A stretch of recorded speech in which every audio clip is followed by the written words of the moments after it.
اقرأ باسم ربك الذي خلق خلق الإنسان من علق اقرأ وربك الأكرم الذي علم بالقلم علم الإنسان ما لم يعلم.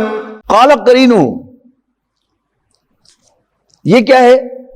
قرآن مجید میں ذکر ہے، حدیث میں ذکر ہے، نبی کریم صلی اللہ علیہ وسلم نے فرمایا کہ ہر شخص کے پاس ساتھ ایک شیطان جو ہے وہ اللہ نے لگایا ہوا ہے. تو ایک صحابی نے پوچھا کہ اللہ کے رسول آپ کے ساتھ بھی؟ آپ نے فرمایا ہاں، لیکن میں نے اپنے شیطان کو مسلمان کر لیا ہوا ہے، لیکن ہے صحیح. تو نارملی ہمیں مس لیڈ کرنے والا، ہمارے اندر برائی کی ٹیمپٹیشن پیدا کرنے والا، شکوک و شبہات کو ابھارنے والا وہ شیطان ہی ہے نا. اور پھر اسی کے انفلوئنس سے ہم برائی کی طرف مائل ہوتے ہیں، سرکشی کی طرف مائل ہوتے ہیں. تب وہ دوسرا جو قرین ہے شیطان، وہ کہے گا قال قرینہ ربنا ما طغیتہ، اس کا ساتھی شیطان کہے گا ربنا، اے ہمارے رب، ما طغیتہ، میں نے اس کو بغاوت پر نہیں اکسایا، میں نے اس کو سرکش نہیں بنایا، ولیکن کان فی ضلال بعید، اصل میں یہ خود ہی گمراہی میں بہت دور چلا گیا تھا. ہم پچھلی صورتوں میں پڑھ کے آئے ہیں نا کہ ہم نے تو صرف راستہ دکھایا تھا. اے اللہ، تو نے ہمیں ان پر کوئی اختیار نہیں دیا تھا. اللہ تعالیٰ نے تو بڑے شیطان کو، ابلیس کو بھی اختیار نہیں دیا انسانوں کے اوپر. وہ کہے گا کہ ما طغیتہ، میں نے اس کو سرکش نہیں بنایا، ولیکن کان فی ضلال بعید، اصل میں یہ خود ہی گمراہی میں دور نکل گیا تھا. اللہ تعالیٰ فرمائے گا قال لا تختصموا لدی، میرے حضور جھگڑے نہ کرو، وقد قدمت الیکم بالوعید، جبکہ میں پہلے ہی تمہیں انجام میں بد سے خبردار کر چکا تھا. ما یبدل القول لدی، میرے ہاں بات بدلہ نہیں کرتی. وما انا بظلام للعبید، اور نہ ہی میں بندوں پر زیادتی کرنے والا ہوں. جب ہم اپنا اعمال نامہ دیکھیں گے تو سورۃ کہف میں وہ آیا ہے نا وہ جملہ کہ ہر شخص جب دیکھے گا اپنے اعمال نامے کو کہے گا مال ھذا الکتاب، یہ کیسا اعمال نامہ ہے، کیسا ڈاکومنٹ ہے. لا یغادر صغیرۃ ولا کبیرۃ الا احصاها، کہ اس نے نہ کوئی چھوٹا عمل چھوڑا ہے نہ بڑا عمل چھوڑا ہے، مگر سب کے سب کا احاطہ کر لیا ہے. ووجدوا ما عملوا حاضرا، اور جو کچھ بھی عمل کیا ہوگا وہ اس کو اپنے سامنے حاضر پائیں گے. ولا یظلم ربک احدا، اور تیرا رب کسی پر کوئی زیادتی نہیں کرے گا. میں نے اس کیا تھا نا وہاں کہ دنیا میں تو ہوتا ہے کہ آپ کسی ایک جرم میں پکڑے جائیں، لیکن جب آپ ایف آئی آر کی کاپی نکلوائیں تو پتہ چلے کہ وہاں 4 دفعے لگی ہوئی ہیں. دنیا میں ہوتا ہے ایسے، لیکن اللہ کے ہاں ایسا ہونے کا کوئی امکان نہیں. ما یبدل القول لدی، میری بات بدلہ نہیں کرتی میرے ہاں. وما انا بظلام للعبید، اور میں بندوں پر زیادتی کرنے والا بھی نہیں ہوں. یوم نقول لجہنم ھل امتلأت، جب ہم جہنم سے پوچھیں گے ارے تو بھر گئی. یہ بھی کیا ہے؟ یہ قرآن مجید کا ایکسپریشن ہے. بتانا کیا مقصود ہے کہ جہنم بہت وسیع ہے، کہ جس دن اللہ تعالیٰ جہنم سے پوچھے گا ھل امتلأت، ارے تو بھر گئی. وتقول ھل من مزید، تو جہنم کہے گی اور بھی ہیں، میں بھری نہیں، کبھی فل نہیں ہوگی. مصر کی ایک کالج میں عربی کے 2 پروفیسر، ان میں سے ایک مسلمان تھا ایک عیسائی تھا. تو عیسائی پروفیسر نے مسلمان پروفیسر سے کہا کہ بھائی تم بھی مسلمانوں کے اسی احمقانہ خیال کو مانتے ہو کہ قرآن مجید کو ریپلیکیٹ نہیں کیا جا سکتا، اس جیسا کلام نہیں کہا جا سکتا. عقیدے کی بات نہ کرنا، عربی کے استاد کی حیثیت سے مجھے بتاؤ. اس نے کہا اسی حیثیت میں کہو، تم بھی تو عربی کے استاد ہو، کہو کہ جہنم بہت وسیع ہے. کیسے کہو گے؟ تو عیسائی پروفیسر کہنے لگا جہنم وسیعتن، اور جہنم کبیرتن، جہنم بڑی ہے، بڑی کھلی ہے. انہوں نے کہا اور کیا بس؟ تو عربی کا وہ مسلمان پروفیسر کہنے لگا کہ آؤ میں تمہیں بتاتا ہوں کہ قرآن مجید یہ بات کیسے کہتا ہے. تو اس آیت کو کوٹ کیا، یوم نقول لجہنم حل امتلأتی وتقول حل من مزید، کہ جس دن ہم جہنم سے پوچھیں گے ابھی تو بھر گئی، تو وہ کہے گی اور بھی ہیں. وَأُزْلِفَتِ الْجَنَّةُ لِلْمُتَّقِينَ، اور جنت اللہ سے ڈرنے والوں کے قریب لائی جائے گی، غیر بعید، اور کچھ بھی دور نہ رہے گی. کہا جائے گا هَذَا مَا تُوعَدُونَ لِكُلِّ أَوَّابٍ حَفِيظٍ. اب یہاں بھی دیکھیے کہ یہ نہیں کہا کہ یقالو کہا جائے گا، یا قال اللہ، اللہ کہے گا، فرشتے کہیں، کچھ نہیں، ڈائریکٹ هَذَا مَا تُوعَدُونَ لِكُلِّ أَوَّابٍ حَفِيظٍ. یہ وہ چیز ہے جس کا تم سے وعدہ کیا جاتا تھا، یعنی ہر اس شخص سے جو اواب تھا، رجوع کرنے والا تھا اور یاد رکھنے والا تھا. من خشی الرحمن بالغیب، جو اللہ سے بن دیکھے ڈرتا تھا. وجاء بقلب منیب، اور جو رجوع کرنے والا قلب لے کر، دل لے کر آیا ہے. ادخلوها بسلام، تو داخل ہو جاؤ سلامتی کے ساتھ جنت میں. ہاں اس میں یعنی جنت میں سلامتی کے ساتھ داخل ہو جاؤ. ذالک یوم الخلود، یہ ہمیشہ ہمیش کے لیے داخل ہونے کا دن ہے. لہم ما یشاؤون فیہا ولدینا مزید، جنت میں ان کے لیے ہوگا وہ سب کچھ جس کو ان کے جی چاہیں گے. ولدینا مزید، اور ہم اور بھی دیں گے. وَكَمْ أَهْلَكْنَا قَبْلَهُمْ مِنْ قَرْنٍ، یہ مضمون بھی بار بار پڑھ کے آئے ہیں ہم. کتنی ہی قومیں ہم نے ہلاک کر دی. ہم اشد منہم بطشا فنقبوا فی البلاد، جو ان سے کہیں زیادہ طاقتور تھے مکے والوں سے. فنقبوا فی البلاد، اور انہوں نے شہروں کا چپا چپا ناپا ہوا تھا. آج کی زبان میں کیا کہیں گے آپ؟ آج امریکہ یہ دعویٰ کرتا ہے کہ ہم تھرو سیٹلائٹ کسی بند کمرے میں لیڈ پینسل سے لکھا ہوا بھی پڑھ سکتے ہیں، ہے نا دعویٰ اس کا. لیکن اس سیٹلائٹ سے اسامہ ان کو نہیں ملا تھا، کہ نا دعویٰ تو ہے. تو ان سے پہلے ہم کتنی ہی قوموں، کتنی ہی بستیوں کو ہلاک کر چکے. ہم اشد منہم قوۃ، جو ان سے زیادہ طاقتور تھے. فنقبوا فی البلاد، اور انہوں نے شہروں کے چپے چپے چپا چپا ناپا ہوا تھا. حل من محیص، تو کیا انہیں کوئی جائے پناہ ملی؟ could they escape؟ ان فی ذلک لذکریٰ، یقیناً اس میں بڑی نشانی ہے. لمن کان لہ قلب، سب کے لیے نہیں، جس کے پاس زندہ دل ہو. صرف دھڑکنے والا دل نہیں، وہ دل جو منیب ہوتا ہے، رجوع کرنے والا، وہ دل جو جسے قلب سلیم کہا تھا حضرت ابراہیم علیہ السلام کے بارے میں کہ جا ربہ بقلب سلیم، کہ جو آئے اپنے رب کے پاس قلب سلیم لے کر، صحیح سالم دے کر، ان آلٹرڈ ہارٹ لے کر. تو یہ نشانی کس کو نظر آئے گی؟ جو جس کے پاس دل ہو، او القى السمع وهو شہید، اور وہ دل سے متوجہ ہو کر کسی بات کی طرف کان دھرتا ہو، اوپر اوپر سے نہیں، کھلے دل کے ساتھ. قرآن مجید کا یہ خاصہ ہے، اور واعظ کہتے بھی اسی کو ہیں کہ وہ بات جو کسی کہنے والے کے دل سے نکلے، اور اگر سننے والا کھلے دل کے ساتھ ان بائس ان پریجڈس ہو کر سنے، تو بات سیدھی اس کے دل میں اتر جائے تو اسے واعظ کہتے ہیں. تو ان فی ذلک لذکریٰ، یقیناً اس میں ایک نصیحت ہے. لمن کان لہ قلب او القی السمع وہو شہید، کہ جو کان لگا کر دل کی آمادگی کے ساتھ سنتا ہو، پوری طرح متوجہ ہو کر وَلَقَدْ خَلَقْنَا السَّمَاوَاتِ وَالْأَرْضَ،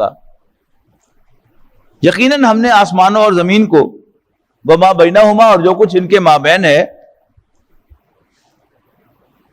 اس کو پیدا کیا فی ستۃ ایام، 6 دنوں میں. وَمَا مَسَّنَا مِن لُغُوبٍ، اور ہمیں کوئی تکان نہیں ہوئی. محترم ڈاکٹر سارا صاحب فرمایا کرتے تھے کہ جب تک میں نے بائبل نہیں پڑھی تھی تو مجھے یہ آیت بڑی عجیب لگتی تھی کہ کون بیوقوف سمجھتا ہوگا کہ اللہ تعالیٰ تھک گیا. لیکن جب بائبل پڑھی تو معلوم ہوا کہ بائبل میں یہ لکھا ہوا ہے کہ اللہ نے اس کائنات کو 6 دن میں پیدا کیا اور 7ویں دن اللہ تعالیٰ نے آرام فرمایا. اللہ تعالیٰ کو آرام کی کوئی ضرورت نہیں. تو وَلَقَدْ خَلَقْنَا السَّمَاوَاتِ وَالْأَرْضَ وَمَا بَيْنَهُمَا فِي سِتَّةِ أَيَّامٍ، ہم نے آسمانوں اور زمین اور جو کچھ اس کے مابین ہے اس کو 6 دنوں میں پیدا فرمایا. وَمَا مَسَّنَا مِن لُغُوبٍ، ہمیں کوئی تکان نہیں ہوئی. فَاصْبِرْ عَلَىٰ مَا يَقُولُونَ، اے نبی جو کچھ بھی یہ کہہ رہے ہیں اس پر صبر کرو. وَسَبِّحْ بِحَمْدِ رَبِّكَ قَبْلَ طُلُوعِ الشَّمْسِ وَقَبْلَ الْغُرُوبِ، اور جب بھی پریشانی ہو، کوئی تمہیں برا بھلا کہے، کوئی تمہیں پاگل کہے، کوئی تمہیں جادوگر کہے، تو اس کا علاج کیا ہے؟ اللہ کو یاد کرو. اس سے الجھنے کی ضرورت نہیں، ٹیمپر لوز کرنے کی ضرورت نہیں. فَاصْبِرْ عَلَىٰ مَا يَقُولُونَ، جو کچھ یہ کہتے ہیں اس پر صبر کرو. وَسَبِّحْ بِحَمْدِ رَبِّكَ قَبْلَ طُلُوعِ الشَّمْسِ وَقَبْلَ الْغُرُوبِ، اور اپنے رب کی حمد کے ساتھ تسبیح کرو. تسبیح کے معنی یاد کرنا، حمد کے ساتھ یاد کرنا. خاص طور پر جو یہاں اللہ کی حمد ہے وہ کیا ہے کہ اللہ بڑا طاقت والا ہے، اللہ سب کچھ دیکھ رہا ہے. یعنی ایک بھائی جو ہے وہ دوسرے بھائی پر زیادتی کر رہا ہو اور اس کا والد کہہ دے کہ میں دیکھ رہا ہوں، تو وہ جو پسرا ہوتا ہے چھوٹا بھائی، اس کو تسلی ہو جاتی ہے کہ میرا باپ دیکھ رہا ہے اور وہ میرا بدلہ لے گا. تو اللہ کی حمد کی تسبیح کہ اللہ تعالیٰ دیکھ رہا ہے، اللہ تعالیٰ کی قدرت ہے، وہ جب چاہے گا ان کو ملیا میٹ کر دے گا، وہ جب چاہے گا میری مدد کرے گا اور وہ صحیح وقت پر مدد کرے گا. جیسا کہ ہم نے پچھلی صورتوں میں خاص طور پر جو پڑھی تھی ہم نے سورت فتح، کہ نبی اکرم صلی اللہ علیہ وسلم کو اللہ تعالیٰ نے ایک خواب دکھایا اور اللہ تعالیٰ نے خود نبی اکرم صلی اللہ علیہ وسلم کے دل میں اس کی ایک ایسی تعبیر ڈالی جو اصل نہیں تھی، اور آپ کو اللہ تعالیٰ لے گیا حدیبیہ. وہاں جا کر دوسرا کام کیا ہوا کہ قریش نے وہاں ایک چکر چلایا اور افواہ اڑائی حضرت عثمان رضی اللہ تعالیٰ عنہ کی شہادت کی.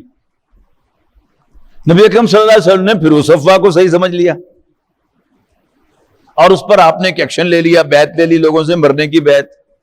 تو اس نے سارا نقشہ بدل دیا اور ایک دم نبی اکرم صلی اللہ علیہ وسلم کو اللہ تعالیٰ نے فتح مبین عطا فرما دی، واضح فتح اور صلح حدیبیہ کی شکل میں. تو فَسَبِّحْ بِحَمْدِ رَبِّكَ، بس اپنے رب کی حمد کی تسبیح کر. قبل طلوع الشمس وقبل الغروب، سورج کی طلوع ہونے سے پہلے. یہ کون سی نماز ہو گئی؟ فجر کی نماز. وقبل الغروب، یہ کون سی نماز ہو گئی؟ غروب سے پہلے عصر کی نماز. وَمِنَ اللَّيْلِ فَسَبِّحْهُ، اور رات کو بھی اس کی تسبیح کرو. یعنی دن کو تو وہ سورج طلوع ہونے سے پہلے اور سورج غروب ہونے سے پہلے جو کی ہے. وَمِنَ اللَّيْلِ فَسَبِّحْهُ، اور رات میں سے بھی اس کی تسبیح کرو. وَأَدْبَارَ السُّجُودِ، اور سجدوں کے بعد بھی تسبیح کرو. یعنی نمازوں کے جو بعد اذکار ہیں وہ بھی کیا ہیں؟ ان کی طرف بھی یہاں پر اشارہ ہے. وَاسْتَمِعْ، اور سنو. یوم ینادی المنادی من مکان قریب، جس دن منادی کرنے والا ایک بالکل قریب سے منادی کرے گا. یوم یسمعون الصیحۃ بالحق، جس دن سب سن رہے ہوں گے اسرافیل علیہ السلام کے سور پھونکنے، بگل بجانے کی آواز کو. یوم یسمعون الصیحۃ بالحق، بالکل ٹھیک ٹھیک. ذالک یوم الخروج، یہ ہوگا قبروں سے نکل آنے کا دن. انا نحن نحیی و نمیت، یقیناً ہم ہی زندگی عطا کرتے ہیں اور ہم ہی موت سے دوچار کرتے ہیں. وَإِلَيْنَا الْمَصِيرُ، اور ہماری ہی طرف لوٹ کے آنا ہے. یوم تشقق الارض عنہم سراعا، جس دن زمین لوگوں کے اوپر سے پھٹ جائے گی اور وہ تیزی سے بھاگتے ہوئے نکل پڑیں گے. ذالک حشر علینا یسیر، یہ لوگوں کو جمع کرنا، حشر برپا کرنا ہمارے لیے بہت آسان ہے، تمہیں مشکل لگتا ہو. نحن عالم بما یقولون، اے نبی جو کچھ بھی یہ آپ کو کہہ رہے ہیں ہمیں خوب معلوم ہے. نحن عالم، ہم خوب جانتے ہیں، بما یقولون، جو کچھ یہ کہہ رہے ہیں. وما انت علیہم بجبار، اور آپ ان پر قابو نہیں رکھتے، آپ ان کا کچھ بگاڑ نہیں سکتے. فذکر بالقرآن من یخاف وعید، پس قرآن مجید کے ذریعے سے ہر اس شخص کو نصیحت کرتے رہو جو میری ڈانٹ سے ڈرتا ہو. جو اللہ کی ڈانٹ ڈپٹ سے نہیں ڈرتا اس کے لیے قرآن بیکار ہے. جو ملکی قانون سے نہیں ڈرتا اس کے لیے قانون بے معنی ہے. قانون کس کے لیے ہوتا ہے؟ جو گورنمنٹ کی رٹ کو مانتا ہو. جو اللہ تعالیٰ کی رٹ کو نہیں مانتا اس کے لیے یہ آیات، یہ قرآن مجید، یہ نبی، یہ سب کیا ہے؟ بیکار ہے. فذکر بالقرآن من یخاف وعید. اور نبی اکرم صلی اللہ علیہ وسلم کی 13 سالہ جو مکی زندگی ہے وہ اسی حکم کی تعمیر میں گزری ہے. آپ کو اسائنمنٹ دی گئی تھی کہ ربک فکبر، اپنے رب کو بڑا کرو. سورہ شورى میں ہم پڑھ کے آئے کہ ان سے کہہ دو کہ امرت لیعدل بینکم، مجھے حکم ملا کہ میں تمہارے درمیان عدل کروں. صاف بات تھی کہ اللہ کے دین کو غالب کرنا ہے، اللہ کی حکمرانی قائم کرنی ہے. لیکن نبی اکرم صلی اللہ علیہ وسلم کی اگرچہ سمجھ میں آتا تھا کہ یہ ایک قبائلی معاشرہ ہے اور جب تک قبائلی سردار میرا ساتھ نہیں دے گے میں کچھ بھی حاصل نہیں کر سکتا. لیکن رسول اللہ صلی اللہ علیہ وسلم کیا سوچتے بعد میں تھے، سوچنے کا پروگرام ہی بنانے لگتے تھے تو روک دیتا تھا قرآن مجید میں اللہ تعالیٰ. نہ، فذکر بالقرآن من یخاف وعید. انسانوں کے درمیان تفریق کیے بغیر، خاص لوگ، عام لوگ، سردار اور نچلے درجے کے لوگ، نو، ایکولی سب کو خبردار کرو.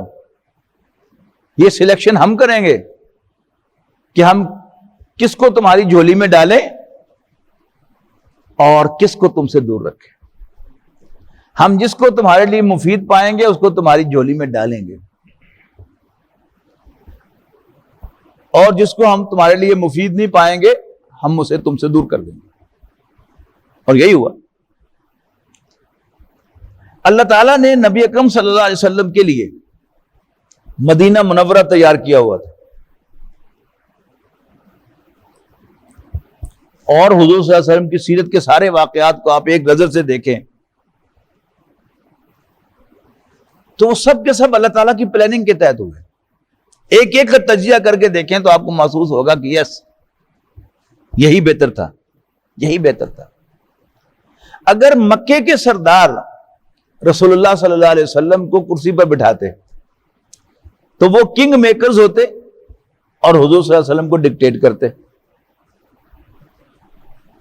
اللہ تعالیٰ نے یہ پسند نہیں کیا. ابو طالب کے انتقال کے بعد ابو لہب کو خاندان کا سربراہ بنوایا اللہ نے. جب ہم یہ کہتے ہیں کہ ہو بڑا افسوس ہوا کہ اس کے بعد ابو لہب خاندان کا سربراہ بن گیا، یہ بڑا کام خراب ہو گیا، دل میں کیا ہوتا ہے کہ وہ نہ بننا تھے سب کام ٹھیک ہو جائے.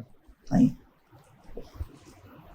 اللہ تعالیٰ رسول اللہ صلی اللہ علیہ وسلم کو مکے سے نکال کے مدینے لے جانا چاہتا تھا اور پھر مکہ مکرمہ فاتح کی حیثیت سے لانا چاہتا تھا تاکہ ان کی چلے.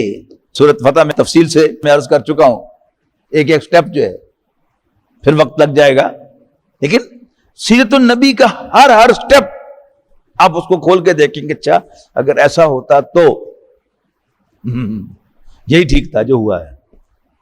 اگر وہ واقعہ ایسے نہ ہوتا جو ہوا وہی ٹھیک ہے. یعنی نتائج کے اعتبار سے آپ دیکھیں گے تو معلوم ہوگا. اور یہ ہماری اپنی زندگی کا بھی معاملہ ہے. اپنی زندگیوں میں ہم بڑی ڈیپریویشنز لے کے بیٹھے ہوئے ہیں کہ ہو کاش یہ نہ ہوتا, کاش ایسا نہ ہوتا. ایک بات تو یہ یاد رکھیے گا کہ نبی اکرم صلی اللہ علیہ وسلم نے فرمایا اِنَّ کلمۃ لو تفتح عمل الشیطان. یہ لو کاش کا جو لفظ ہے یہ شیطان کے دروازے کھول دیتا ہے. جو ہو گیا وہ اللہ نے کیا, اللہ کو یہی پسند تھا, اس پر اللہ کا شکر ادا کی, یا اللہ تیرا شکر ہے, تو نے جو کیا میرے لیے اچھا ہی کیا ہے. پھر دیکھیے اللہ تعالیٰ کیسے وہ اچھائی آپ کو دکھاتا ہے. سمپلی آپ ایک تو تجربہ کر کے دیکھ ہی لیں. ہر انسان کی زندگی میں کوئی ایک آدھ ایسا واقعہ ہوتا ہے کہ جس کو سمجھتا ہے کہ کاش کہ ایسا نہ ہوتا. لیکن آپ ذرا گو بیک اور تجزیہ کیجئے کہ آپ کی زندگی میں آج جس جگہ پر آپ ہیں وہی واقعہ جو ہے وہ سب سے اہم تھا. تندیے باد مخالف سے نہ گھبرا ہے, وہ کافی تو چلتی ہے تجھے اونچا اڑانے کے لیے. تو نبی اکرم صلی اللہ علیہ وسلم نے مکی زندگی کے 13 سال میں یہی کیا. فذکر بالقرآن من یخاف وعید. قرآن مجید کے ذریعے سے نصیحت کرتے رہیے, کرتے رہیے, کرتے رہیے, کرتے رہیے. من یخاف وعید, ہر اس شخص کو جو میری ڈانٹ سے ڈرتا ہے. بارک اللہ لی ولکم فی القرآن العظیم ونفعنی وإیاکم بالآیات والذکر الحکیم. ويشفي صدور قوم مؤمنين وشفاء لما في الصدور وإذا مرضت فهو